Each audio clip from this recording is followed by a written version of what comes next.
Si c'est comme ça, on dit la vérité. Il faut qu'il mente, papa. Ne fouille pas. Ici, on prêche la vérité. Le pain chaud. Dis à ton voisin, on mange le pain chaud ici. Alors, lorsque tu as eu le dégoût, tu regardes ton passé avec tes dents. Et suivez-moi, Yaya. Maintenant, vient le moment où tu commences à faire une marche avec Dieu. Et dans ta marche avec le Seigneur, la Bible dit ce qui se ressemble, ça semble. C'est ça, c'est que même le monde nous dit. Alors, maintenant, il faudrait que tu puisses marcher avec Jésus-Christ. La Bible dit, si deux personnes ne se mettent pas d'accord, ils ne peuvent pas marcher ensemble.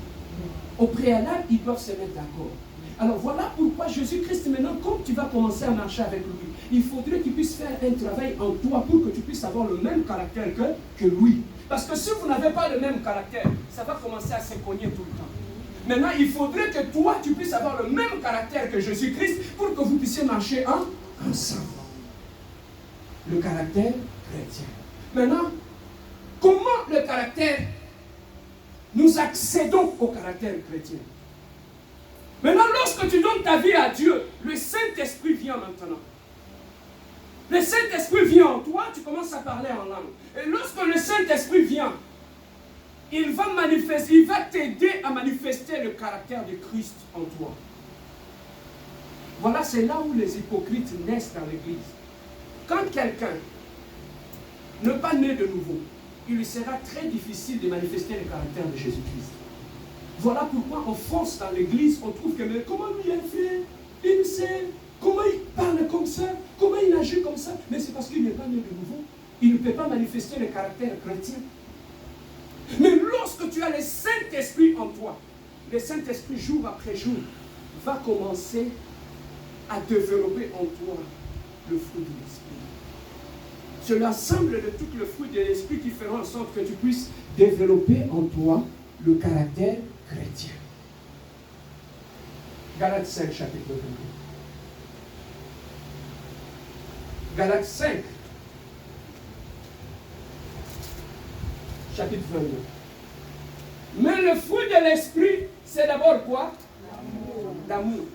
Maintenant, posons-nous la question. Pourquoi Jésus-Christ a-t-il placé l'amour comme le premier fruit que tu dois avoir en tant qu'enfant de Dieu? Pourquoi on nous parle d'abord de l'amour avant toute chose?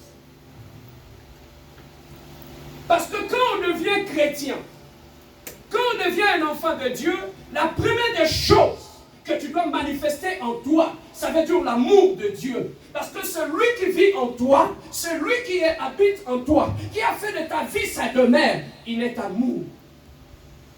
Là où Jésus-Christ atterrit, il répand le parfum d'amour. Et voilà pourquoi un vrai enfant de Dieu, qui est né réellement de nouveau, il manifeste la première des choses, il manifeste l'amour. Même celui qui était égoïste dans la famille, quand il donne sa vie à Dieu, tu vas remarquer que la première des choses, s'il a réussi sa conversion, c'est quelqu'un qui commence à dégager l'amour. Même dans son langage, même dans ses attitudes. Ce n'est plus quelqu'un qui cherche des conflits. C'est quelqu'un qui pardonne facilement. Ah, laisse-moi, ne fais pas ça. Dieu n'aime pas ça. Donc on sent en lui, il dégage l'amour. Même quand tu lui fais du mal, il te dit, je te pardonne. Voilà la première des choses qu'un vrai chrétien doit manifester en lui. Ça veut dire dégager le parfum de Dieu. Dieu est amour. C'est comme ça aussi que nous, en tant qu'enfants de Dieu, nous avons un parfum. Notre parfum, c'est l'amour. Ce n'est pas comme je voyais à Kinshasa, le grand frère, il est intercesseur. Il vient de la prière. Il revient, ses petits frères sont là, ils n'ont rien mangé depuis le matin. Lui, il vient, il achète le gros pain là. On met du beurre, on met un peu de beurre, de cacao, de bois là. Et puis il achète un gros bouteille de Vitalo. Il vient s'asseoir devant ses petits. Il bouffe, il mange, il bouffe, il mange. Et quand il finit, il commence à chanter Alléluia, Amen. Les gens qui ont faim, tu n'as pas partagé ton pain. Et maintenant tu commences à Alléluia, Amen. C'est quel Alléluia, Amen?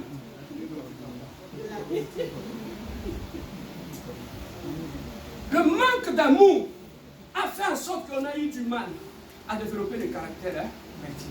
Aujourd'hui, ce manque d'amour, même chez les pasteurs, ça existe. Un pasteur peut facilement te prêcher ou prier pour toi. Mais difficilement, il peut mettre sa main dans la poche et te donner $50 quand tu as faim. La sorcellerie, c'est quand quelqu'un vient te voir et dit, pasteur, j'ai faim.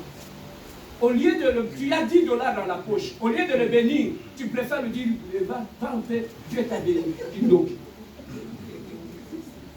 il est difficile, je ne sais pas, par manque d'amour, il est difficile de prier pour quelqu'un, d'exhorter quelqu'un, mais il est difficile de mettre la main dans la poche et d'aider quelqu'un. Le premier avant chiche dans l'église, c'est ça qu'il soit pasteur.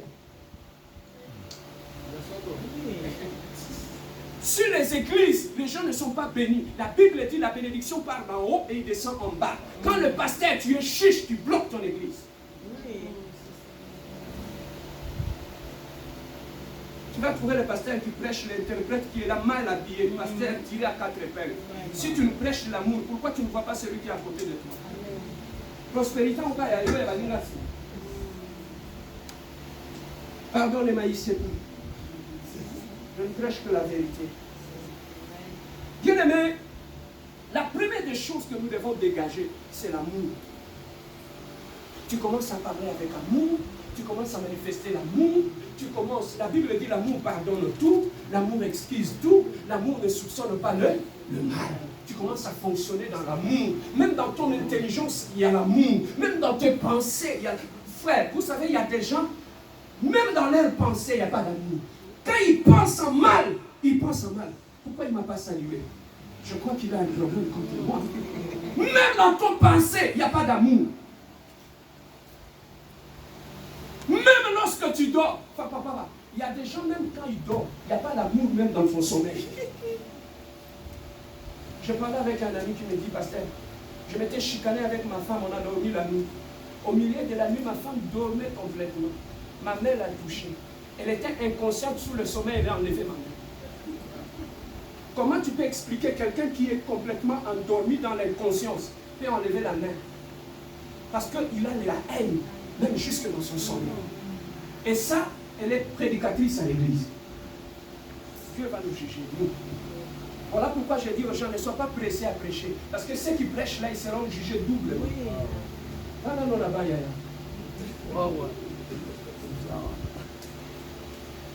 Le fruit de l'esprit, l'amour, dégager l'amour. Ça, c'est la première des choses que nous devons dégager. Parce que Dieu est amour. Dieu va commencer maintenant à t'utiliser. Dieu va commencer maintenant à parler au travers de toi. Mais si tu n'as pas d'amour dans ta bouche, tu ne sauras pas dire aux autres ce que Dieu t'a dit. Parce que Dieu ne peut qu'utiliser une bouche où il y a l'amour. Dieu ne peut qu'utiliser les yeux où il y a l'amour. Dieu ne peut qu'utiliser les oreilles où il y a l'amour. Voilà pourquoi tu dis Dieu ne m'utilise pas, parce que dans ta bouche, vous nous attire. Ah, pourquoi quand je prie, Dieu ne me révèle rien? Dieu, comment Dieu va te parler des affaires des gens, des secrets de vie des gens, quand en toi, il n'y a pas encore l'amour? Pasteur, prie pour moi, je veux aussi avoir des visions, je veux que Dieu puisse me parler. Mais comment tu peux rentrer dans les secrets d'un Dieu d'amour quand tu n'as pas l'amour de Dieu en toi?